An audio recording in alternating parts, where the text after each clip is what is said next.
Hello student, welcome to my channel.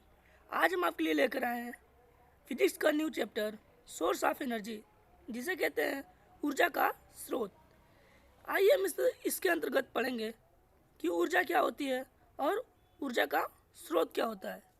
इसके बाद ऊर्जा कितनी प्रकार की होती हैं, इनकी उत्पत्ति कैसे होती है, इसके बारे में पढ़ेंगे। तो ऊर्जा दो प्रकार की होती है, कन्वेंशनल सोर्स ऑफ एनर्जी और non conventional source of energy, जिसे पारंपरिक स्रोत कहते हैं और गैर पारंपरिक स्रोत कहते हैं। इसके बाद जीवाश्म ईंधन के बारे में पढ़ेंगे और ताप विद्युत संयंत्र के बारे में पढ़ेंगे। जीवाश्म ईंधन की उत्पत्ति कैसे होती है और ताप विद्युत संयंत्र कार्य कैसे करता है, यह पढ़ेंगे। आगे जल विद्युत संयंत्र और पवन ऊर्जा के बारे में पढ़ेंगे। जैसा कि आप जानते होंगे, पृथ्वी का जो 70% भाग है वह पानी से घिरा हुआ है। तो उस जल में केवल जल ही नहीं बल्कि कुछ ऊर्जाएं भी हैं, उनके बारे में हम पढ़ेंगे। उसके बाद बायोमास ऊर्जा पढ़ेंगे और सूर्य ऊर्जा पढ़ेंगे। जैसा कि आप जानते होंगे, पृथ्वी का सबसे बड़ा स्रोत जो है ऊर्जा का, वह सूर्य है। इसके बाद सोलर पैनल के बारे में पढ़ेंगे और सोलर कुकर के बारे में हम पढ़ेंगे। सोलर पैनल कैसे सूर्य ऊर्जा को विद्युत ऊर्जा में परिवर्तित करता है और सोलर कुकर कैसे सूर्य की किरण से खाना बनाता है। इसके बाद देखेंगे महासागर ऊर्जा, महासागर से कैसे ऊर्जा उत्पन्न की जाती है। और लास्ट में हम देखेंगे नाभिक ऊर्जा। नाभिक बहुत बड़ी मात्रा में ऊर्जा उत्पन्न करता है। चलिए हम शुरू करते हैं। ऊर्जा क्या होती है? जैसा कि आप पहले ही से पढ़ते आ रहे हैं, कार्य करने की क्षमता को ऊर्जा कहते हैं। अलग अलग वस्तुओं को कार्य करने के लिए अलग अलग ऊर्जा की आवश्यकता होती है। जैसा आप जानते होंगे, एक आदमी को ऊर्जा के लिए खाना की आवश्यकता पड़ती है। दूसरा कार को चलने के लिए ईंधन की आवश्यकता पड़ती है, जैसे डीजल और पेट्रोल की। फैक्ट्री को चलने के लिए इलेक्ट्रिसिटी और कोयले की आवश्यकता होती है। तो मैं बताया हूँ आपको कि अलग अलग वस्तुओं को कार्य करने के लिए अलग अलग ऊर्जा देनी पड़ती है। आइए हम जानते हैं गुड सोर्स ऑफ एनर्जी क्या होती है। ऊर्जा का जो अच्छे स्रोत होती है, उसके कुछ नियम होते हैं, उसके कुछ गुण होते हैं। आइए हम जानते हैं। जैसे वह ऊर्जा जो थोड़ी मात्रा में ही अधिक कार्य करने की शक्ति दे, उसे गुड सोर्स ऑफ एनर्जी का स्रोत कह सकते हैं। जैसे एलपीजी और सीएनजी जो होता है गुड सोर्स ऑफ एनर्जी होता है खाना बनाने के लिए। लकड़ी की अपेक्षा एलपीजी जो होता है वो बहुत ही अच्छा स्रोत होता है जो खाना बनाने के लिए लकड़ी की अपेक्षा। तो एलपीजी का फुल फॉर्म कई बार पूछ चुका है। तो एलपीजी का फुल फॉर्म होता है लिक्विफाइड पेट्रोलियम गैस, और सीएनजी का फुल फॉर्म होता है कंप्रेस्ड नेचुरल गैस। आगे देखते हैं बच्चों, जो गुड अच्छे सोर्स ऑफ ऊर्जा का जो स्रोत होता है उसकी गुण क्या होता है? जो सुरक्षित हो और इस्तेमाल करने में आसानी हो, जो खतरनाक ना हो, जैसे डेंजरस ना हो, और इस्तेमाल करने में भी बहुत आसानी हो। जैसा आप देखते होंगे, लकड़ी से खाना बनाते समय जो मम्मी होती होंगी उनको बहुत बार फूकना पड़ता होगा, क्योंकि लकड़ी बार बार बुझ जाती है। लेकिन गैस एक बार चालू कर देने पे वो चलता रहता है, उसे फूकने की आवश्यकता नहीं पड़ती है। दूसरा देखते हैं, जिसको ले जाना और ले आना आसान हो। गैस को एक स्थान से दूसरे स्थान तक ले जाने में कोई कठिनाई नहीं होती है। तीसरा, इकट्ठा करने में आसानी हो। जैसे 1 महीने की खाना बनाने के लिए हमें एक एलपीजी बोतल यूज करते हैं। अब इसे स्टोर करना कितना आसान होता है, क्योंकि एक बोतल में हम लोग एक एलपीजी गैस 14 किलो होता है, जो उसको हम स्टोर कर सकते हैं। लेकिन लकड़ी 15 किलो में 14 किलो में 1 महीने का खाना तो बना नहीं सकती। उसके लिए अधिक लकड़ी चाहिए होता है खाना बनाने के लिए। तो उसको स्टोर करना आसान तो नहीं होगा ना, क्योंकि ज़्यादा हो जाएगा लकड़ी। और एलपीजी एक ही बोतल में 1 महीने तक खाना आराम से बना सकते हैं। तो आगे देखते हैं बच्चों, जो ऊर्जा होता है उसे 2 भागों में बांटा जाता है। ऊर्जा का जो स्रोत होता है उसे 2 भागों में बांटा गया है।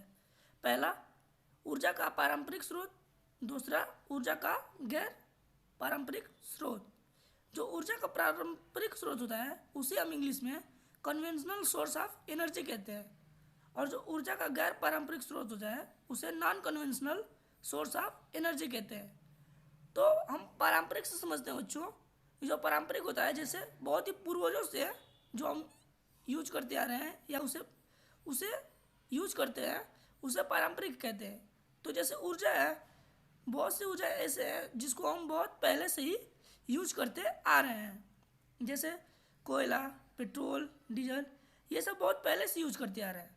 लेकिन इस समय जो गैर पारंपरिक स्रोत होता है, जैसे गैर पारंपरिक स्रोत यह बहुत ही जल्दी से यूज किया जा रहा है। जैसे सोलर ऊर्जा का प्रयोग हम लोग बहुत ही जल्दी से, मतलब ज़्यादा समय जो बहुत जल्दी यूज करना शुरू किए हैं उसे गैर पारंपरिक स्रोत कहते हैं। ऊर्जा जो होता है वह दो भागों में बांटा गया है, पहला नवीकरण, दूसरा गैर नवीकरण। जो नवीकरण होता है जिसे रिन्यूएबल सोर्स कहते हैं, और जो गैर नवीकरण होता है उसे नॉन रिन्यूएबल सोर्स कहते हैं। जो रिन्यूएबल होता है वह वातावरण से आता है, जैसे हवा ऊर्जा, जो वायु पवन ऊर्जा है, वो हाइड्रो पावर प्लांट जो लगाते हैं, ये जो सूर्य ऊर्जा है, ये सब नवीकरण ऊर्जा होती है, यह कभी ख़त्म नहीं होती। जो गैर नवीकरण है जिसे नॉन रिन्यूएबल, वो एक समय बाद ख़त्म हो जाएगी। जैसे कोयला, पेट्रोल, डीजल, ये सब धीरे धीरे ख़त्म हो रहे हैं, इसीलिए तो पेट्रोल डीजल इतने महंगे हो रहे हैं। आगे देखते हैं बच्चों, जो ऊर्जा का पारंपरिक स्रोत है वो उत्पन्न कैसे होता है। सबसे पहले इसमें देखेंगे फॉसल फ्यूल, जिसे जीवाश्म ईंधन कहते हैं। जो जीवाश्म ईंधन होता है बच्चों, वह बहुत करोड़ों वर्ष पहले ही उत्पन्न हुआ था। यह कैसे हुआ था, आइए हम देखते हैं। जो पहले जीव जंतु थे, जो जीव जंतु पेड़ पौधे थे, उनकी मृत्यु हुई। जीवाश्म ईंधन की उत्पत्ति करोड़ों वर्ष पहले हुई थी। पेड़ पौधों और जीव जंतुओं की मृत्यु के पश्चात जब वो धरती में दब गए थे, तो धरती आप जानते ही हैं अंदर से गर्म है, और उसकी जो ताप है बहुत ही अधिक है, दाब भी बहुत अधिक होता है धरती के अंदर। उसके कारण उत्पत्ति हुई थी जीवाश्म ईंधन का। आइए हम जानते हैं यह प्रोसेस कैसे होता है। तो सबसे पहले जो जीव जंतु होते हैं उनकी पहले मृत्यु होती है। जब वो मरते हैं तो जब उसमें डिकम्पोजिशन होता है, जैसे वो मरने के बाद क्या होंगे, सड़ेंगे। जब वो सड़ेंगे तो उसमें से क्या होगा, हाइड्रोजन और ऑक्सीजन बाहर निकल जाएगा। जब हाइड्रोजन और ऑक्सीजन बाहर निकल जाएगा तो जैसे मैं बताया हूँ कि इसकी जो उत्पत्ति होती है इसमें बहुत ही ज़्यादा समय लगता है। तो ज़्यादा समय के कारण उस पर धूल और मिट्टी जमना शुरू हो जाएगी, और वो धीरे धीरे अंदर चला जाएगा। जब वो अंदर जाएगा तो अंदर क्या है, पृथ्वी अंदर जानते हैं आप लोग, अंदर से बहुत ही गर्म है। जब पृथ्वी गर्म है तो वो अधिक दाब और ताप के कारण वो उनका पिट्स के रूप में, जिसको बोलते हैं खनिज के रूप में, खनिज के रूप में उनकी उत्पत्ति हो जाएगी। और जैसा आप जानते होंगे जो खनिज होता है वो फॉसल फ्यूल का एक भंडार होता है। खनिज से ही फॉसल फ्यूल उत्पन्न किया जाता है। इस प्रोसेस को होने के लिए बच्चों बहुत ज़्यादा समय लगता है, जिसे लॉन्ग पीरियड ऑफ टाइम कह सकते हैं। बहुत ही अधिक समय इसमें लगता है। तो आइए इसकी डेफिनेशन देख लेते हैं। ऐसा ईंधन जिसकी उत्पत्ति करोड़ों वर्ष पहले हुई थी, पेड़ पौधे और जीव जंतुओं की मृत्यु के पश्चात धरती में दब जाने के कारण हुआ था, जैसे कोयला, पेट्रोल, डीजल इत्यादि। जैसा मैं बताया बच्चों, जो खनिज होता है वो फॉसल फ्यूल का एक भंडार होता है। इसके अंदर कोयला, पेट्रोल, ऑयल, ऐसे बहुत से पदार्थ निकलते हैं। अब आइए जानते हैं हम कि फॉसल फ्यूल का उपयोग करके इलेक्ट्रिसिटी कैसे बना सकते हैं। चलिए हम आगे देखते हैं। आइए हम पढ़ते हैं थर्मल पावर प्लांट। ये जो फिगर आप देख रहे हैं बच्चों, ये है थर्मल पावर प्लांट, जिसे ताप विद्युत संयंत्र कहते हैं। इसमें हम लोग कोयले का प्रयोग करके उसके जो कोयले को जो जलाते हैं तो उसके जो ताप से विद्युत इलेक्ट्रिक उत्पन्न करते हैं। इसके बारे में हम डीपली स्टडी करेंगे। तो आइए हम जानते हैं, जब जीवाश्म ईंधन को जलाकर उसके ताप से विद्युत ऊर्जा उत्पन्न करते हैं तो उसे उसे ही ताप विद्युत संयंत्र कहते हैं। जो भारत में इलेक्ट्रिसिटी उत्पन्न होती है बच्चों, वह 70% जो धारा उत्पन्न होती है वह कोयले को जलाकर ही किया जाता है। ये जो ताप विद्युत संयंत्र होता है यह कैसे कार्य करता है, आइए हम आगे आपको फिगर के माध्यम से समझाते हैं। तो आइए हम जानते हैं ताप विद्युत संयंत्र की प्रक्रिया, जिसे कहते हैं working of thermal power plant. यह थर्मल पावर प्लांट जो होता है वह कार्य कैसे करता है। जैसा कि बच्चों मैं बताया हूँ, इसमें कोयले का प्रयोग करके उसके ताप से विद्युत धारा को उत्पन्न करते हैं। तो यह जो प्रोसेस होता है वो कैसे कंप्लीट होता है, आइए हम देखते हैं। सबसे पहले एक यह बॉयलर बॉक्स लेंगे। इस बॉयलर बॉक्स में कोयले को हम लोग डालेंगे। जब कोयला जलेगा तो उससे क्या होगा, एक ताप उत्पन्न होगा। और इधर एक कंडेंसर जो वाटर का होता है, और यह वाटर पंप होता है जो इसमें से पानी निकाल कर कंडेंसर में से पंप करता है किधर, इस बॉयलर की तरफ। जब बॉयलर में पानी जाता है तो क्या होता है, वह गर्म हो जाता है।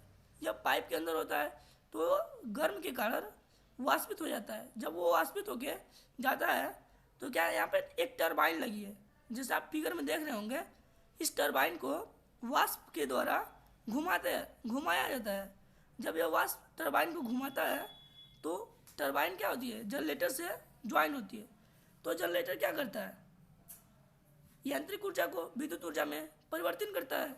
तो जैसे आप लोग देख रहे होंगे, जब ये टरबाइन घूमेगी तो जो यांत्रिक ऊर्जा होगा वह विद्युत ऊर्जा में कन्वर्ट हो जाएगा।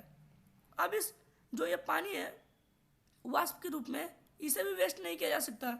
तो क्या किया जाता है, इस कंडेंसर में पुनः इस वाष्प को लाया जाता है। जब वो वाष्प कंडेंसर में आता है तो कंडेंसर इसे क्या करेगा, इसे फिर से ठंडा करेगा। जब ये ठंडा होगा फिर से जल बनेगा, और जल बनने क्या करेगा, उसके बाद वाटर पंप में जाएगा। वाटर पंप इसे फिर से इस बॉयलर बॉक्स में भेजेगा, और फिर हम लोग लगातार कोयले की जो होती है उसमें कोयला डालते रहते हैं। तो क्या होता है, यह बार बार हीट उत्पन्न करता रहता है। तो फिर यह पानी को क्या करेगा, गर्म करेगा और वाष्प के रूप में बदल देगा। फिर यह प्रक्रिया हमेशा चलती रहती है। इसकी वजह से इलेक्ट्रिसिटी उत्पन्न होती है। लेकिन इस विधि में बच्चों जो हम लोग कोयले को इस्तेमाल करते हैं, उससे यूज करते हैं, उसके कुछ लाभ भी होते हैं और कुछ हानि भी होती है। जैसे लाभ, सबसे महत्वपूर्ण लाभ क्या है कि इलेक्ट्रिसिटी प्रोड्यूस होगी, और इलेक्ट्रिसिटी की हमें आवश्यकता भी पड़ती है। तो इलेक्ट्रिसिटी तो प्रोड्यूस हो गई, ये हमारे लाभ हो गए। लेकिन इससे कुछ नुकसान भी होता है। तो उस नुकसान के बारे में हम बताते हैं आपको। जब जैसे हम कोयले को जलाते हैं तो कोयले में गैस भी निकलता है, उससे धुआं भी निकलता है, जो क्या करता है, हमारे इन्वायरमेंट को गर्म करता है और उसे दूषित करता है।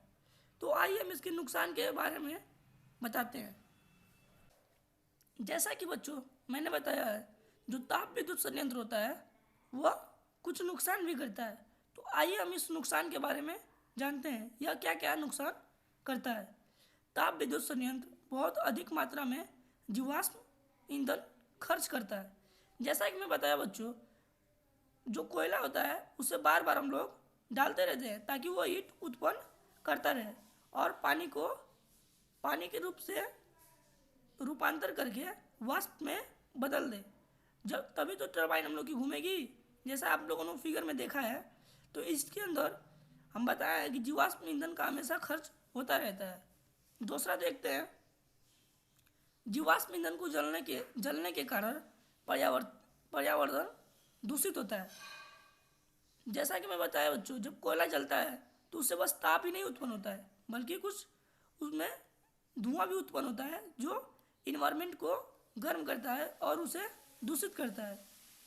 तीसरा देखते बच्चों, तीसरा नुकसान क्या होता है, इसके निर्माण में और उसको बनाए रखने के लिए बहुत ही अधिक धन लगता है। बच्चों निर्माण में और बनाए रखने में थोड़ा सा डिफरेंट होता है। जैसे जब हम किसी भी चीज़ की स्थापना करते हैं, निर्माण करते हैं, किसी भी घर को बनाते हैं, तो उसका जो निर्माण होता है, तो उसमें जब ताप विद्युत संयंत्र का निर्माण करेंगे तो उसमें तो अधिक धन लगता ही है, लेकिन उसको चलाने के लिए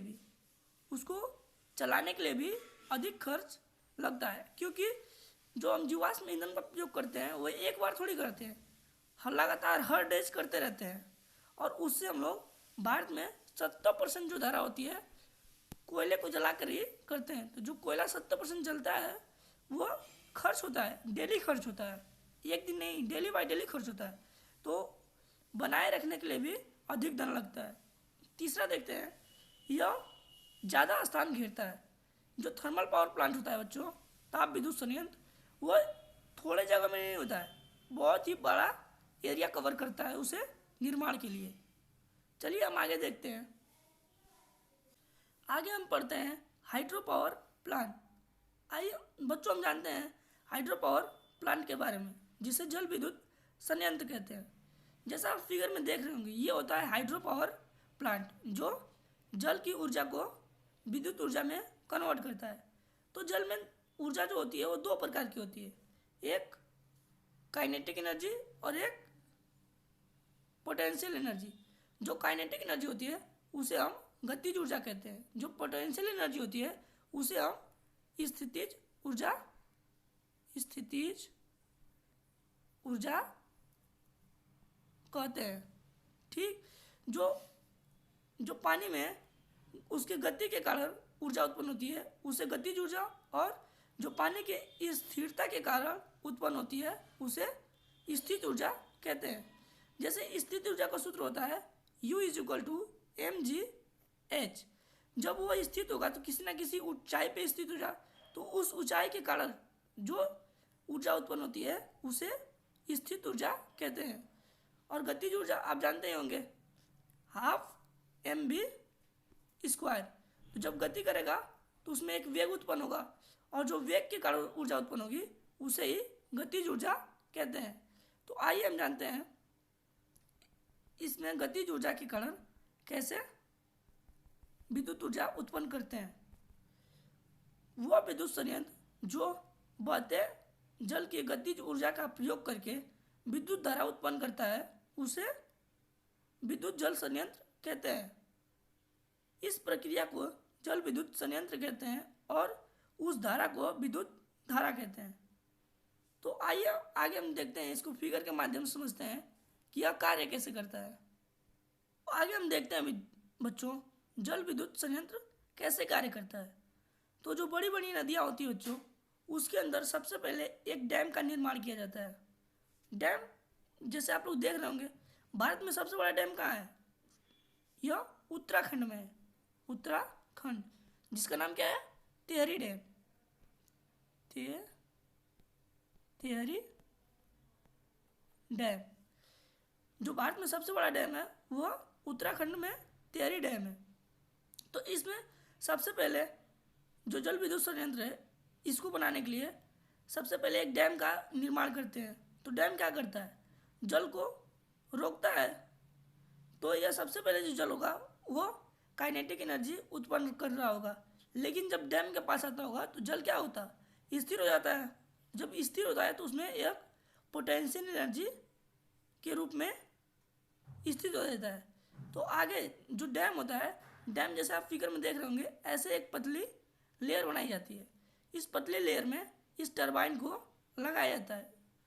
तो जब इस डैम को ऊपर किया जाता है, जब खोले जाते हैं, तो पानी क्या करता है? स्थितिज ऊर्जा से गतिज ऊर्जा में कन्वर्ट हो जाता है। जब यह गतिज ऊर्जा में आता है तो टरबाइन को क्या करता है? उसे घुमाता है, रोटेट करता है। जब यह रोटेट करेगा तो जनरेटर क्या करेगा? इलेक्ट्रिसिटी प्रोड्यूस करेगा। जैसा आप जानते ही होंगे, यह जनरेटर जो होता है यांत्रिक ऊर्जा को विद्युत ऊर्जा में कन्वर्ट करता है। तो जनरेटर को कार्य करने के लिए सबसे पहले टरबाइन को घुमाया जाता है। तो टरबाइन किस लिए घूमती है? क्योंकि वह जल के गतिज ऊर्जा के कारण घूमती है। जब टरबाइन घूमती है तभी विद्युत धारा उत्पन्न होता है। तो इससे भी कुछ नुकसान होते हैं और कुछ इसके लाभ भी होते हैं। तो आइए हम देखते हैं विद्युत जल संयंत्र के लाभ और उसके नुकसान क्या होते हैं। जो आगे हम देखते हैं बच्चों, जल विद्युत संयंत्र होता है, उसके लाभ और नुकसान क्या होते हैं। तो सबसे पहले हम इसके लाभ के बारे में देखेंगे, उसके बाद नुकसान के बारे में। यह ऊर्जा नवीकरण स्रोत होता है। नवीकरण स्रोत मैंने पहले बताया बच्चों कि जो नवीकरण ऊर्जा होती है वह लगातार वह चलती रहती है, वह कभी ख़त्म नहीं होगी। तो जो धरती पे चल है वो तो कभी ख़त्म होगा नहीं, और उसी के कारण जो ऊर्जा हम लोग उत्पन्न करेंगे वो भी ऊर्जा लगातार हम उत्पन्न कर सकते हैं, यह खत्म होने वाली नहीं है। आगे देखते हैं, यह अधिक मात्रा में विद्युत ऊर्जा उत्पन्न करती है। जैसा कि बताया बच्चों, जो जल विद्युत संयंत्र होता है इसके माध्यम से हम अधिक से अधिक विद्युत ऊर्जा उत्पन्न करते हैं। तीसरा देखते हैं, विद्युत वातावरण को प्रदूषण नहीं करता है। यह जो होता है इसमें कोई भी फॉसल फ्यूल का उपयोग नहीं करते हैं। जब हम फॉसल फ्यूल का उपयोग ही नहीं करेंगे तो यह वातावरण को दूषित नहीं करेगा। तीसरा देखते हैं, यह लंबे समय तक चलती है। अगर एक बार इसकी निर्माण कर दिया जाता है बच्चों डैम का, तो उससे हम बहुत ही लंबे समय तक विद्युत धारा उत्पन्न कर सकते हैं। इसके नुकसान के बारे में देखते हैं, यह अधिक मात्रा में बाढ़ का कारण बनता है। जो डैम होता है बच्चों, यह अधिक मात्रा में बाढ़ का कारण बन जाता है। जब बारिश का मौसम आता है तो डैम तो पहले से ही भरा होता है, क्योंकि उसमें पानी हम रोक के रखते हैं। तो जब उसमें जो पानी आता है वो क्या करता है, ओवरफ्लो करता है। ओवरफ्लो करने के कारण जिस एरिया में होता है वहाँ पे अधिक मात्रा में बाढ़ आती है। जैसे उत्तराखंड में आप टेहरी डैम को देख रहे होंगे, उसके आसपास जब बारिश होता है तब बाढ़ आता है। दूसरा देखते हैं, इसको निर्माण करने के लिए बहुत अधिक धन लगता है। जो इसका निर्माण करते हैं बच्चों डैम का, तो डैम का निर्माण जब जानते हैं बड़े बड़े नदियों के बीच में डैम जब बनाते हैं तो इसके लिए बहुत ज़्यादा धन लगता है। तो क्या होता है, इसके निर्माण में भी बहुत अधिक धन लगता है। आगे हम देखते हैं, पवन ऊर्जा, वाइंड एनर्जी। इतने सारे एनर्जी उत्पन्न करने के बाद भी हम लोग की ज़रूरत नहीं पूरा होती है, तो हम लोग क्या करते हैं, हवा से भी ऊर्जा उत्पन्न करते हैं। क्योंकि हवा में क्या होता है, काइनेटिक एनर्जी होती है। हवा जब बहता है, जो भी फ्लोइंग करेगा, जो भी बहेगा, उससे क्या होगा, काइनेटिक एनर्जी उत्पन्न होगी। तो उस काइनेटिक एनर्जी को हम लोग कैसे इलेक्ट्रिसिटी एनर्जी बनाते हैं, आइए हम देखते हैं। ऐसा विद्युत ऊर्जा जो बहती हवा की गतिज ऊर्जा से उत्पन्न होती है उसे पवन ऊर्जा कहते हैं। हवा हमेशा उच्च दाब से निम्न दाब की ओर बहती है, तो हवा क्या करेगी, जहाँ पे निम्न दाब होगा उधर ही बहेगी उच्च दाब से। आगे देखते हैं, जो सबसे बड़ी पवन चक्की है, ये इसे क्या बोलते हैं, जिससे हम ऊर्जा उत्पन्न करते हैं हवा से, उसे हम बोलते हैं पवन चक्की। तो क्या होती है, पवन चक्की हवा की वजह से घूमती है। जब घूमेगी तो टरबाइन घूमेगा, टरबाइन घूमेगा तो जनरेटर क्या करेगा, यांत्रिक ऊर्जा को विद्युत ऊर्जा में परिवर्तित करेगा। हम पहले ही देखे हैं, टरबाइन जब घूमता है तो क्या करता है, जनरेटर विद्युत ऊर्जा को यांत्रिक ऊर्जा में बदलता है। तो सबसे बड़ी जो पवन चक्की है भारत में, वो कहाँ पे है, कन्याकुमारी में। ये कई बार पूछा है कि सबसे बड़ी पवन चक्की कहाँ है, तो कन्याकुमारी में। और सबसे बड़ा जो डैम होता है वह कहाँ है, वो टेहरी डैम उत्तराखंड में है। हम देखते हैं आगे बच्चों कि जो पवन ऊर्जा होता है यह कार्य कैसे करता है, कैसे बहती हवा से हम लोग विद्युत ऊर्जा उत्पन्न करते हैं। तो चलिए हम फिगर के माध्यम से समझते हैं। तो बच्चों हम देखते हैं फिगर के माध्यम से पवन चक्की कार्य कैसे करती है। जैसे आप लोग यहाँ पे देख रहे होंगे, एक रोटेशन ब्लेड जिसे कहते हैं पंख लगा हुआ है, जो क्या करता है, जब हवा बहती है तो पंख क्या करता है, वह घूमता है। इस पंख को घुमाने के लिए, अभी छोटा मोटा पंख तो होता नहीं है, इस पंख को घुमाने के लिए 15 किलोमीटर प्रति आवर की स्पीड से हवा होना चाहिए। इतनी स्पीड कम से कम इसकी होनी चाहिए, नहीं तो यह टरबाइन नहीं घूमेगा।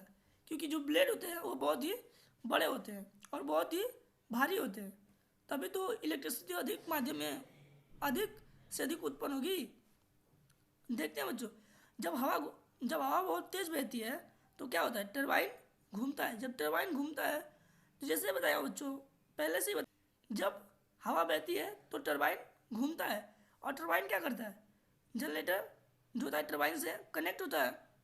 जब टरबाइन घूमता है तो जनरेटर क्या करता है, यांत्रिक ऊर्जा को विद्युत ऊर्जा में परिवर्तित कर देता है। और ऐसे आप लोग देख रहे होंगे, जब टरबाइन घूमेगा तो विद्युत ऊर्जा उत्पन्न होगी और हमारे घरों तक जाती है, जिसे हम कंज्यूम करते हैं।